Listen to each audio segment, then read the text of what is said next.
एक व्यक्ति एक महात्मा के पास में गया और कहा, महाराज संसार का काम करते करते भगवान का दर्शन नहीं होता, भगवान की प्राप्ति नहीं होती। आप ऐसा कुछ उपाय बताएं जो भगवान का दर्शन हो, भगवान की प्राप्ति हो, भगवान की भजन करने में मन लगे हमारा। तो महात्मा ने कहा, देखो भैया और तो कोई साधन नहीं है, आया करो हमारे पास में। बोला, महाराज आने के लिए समय नहीं है मेरे पास।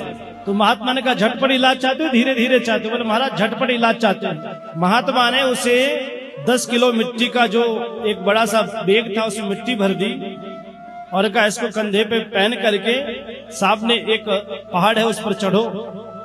उसने कहा, महाराज ये कोई जवाब होता है आपका? बोला, आपको झटपट इलाज चाहिए ना? बोला, हाँ झटपट चाहिए।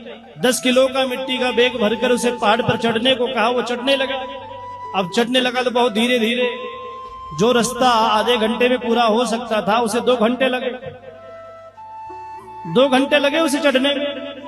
उसने कहा, महाराज चढ़ा नहीं जा रहा। महाराज ने कहा, थोड़ी हिम्मत और लगाओ।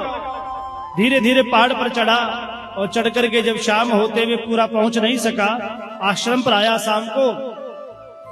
महात्मा ने कहा, बताओ पहाड़ पर चढ़े कि नहीं चढ़े? बोले, महाराज चढ़ कैसे सकता, 10 किलो के पीछे भार था। महाराज ने फिर भार उतार दिया और उतर कर कहा कि अब जाकर के देखो चढ़ करके। भार उतरते ही 2 घंटे में पहुंचने वाला 1 घंटे में ही पहुंच गया, झटपट चला गया। महाराज ने कहा, समझ में आई बात? बोले, महाराज ये समझ नहीं पाया मैं तो। बोला, इसी प्रकार परमात्मा को पाने के लिए जो जीवन की संसार भर की चिंता का बोझ 10 किलो का बैग पीछे धरा हुआ है, उसको लेकर के चढ़ोगे तो परमात्मा बहुत दूर लगेगा।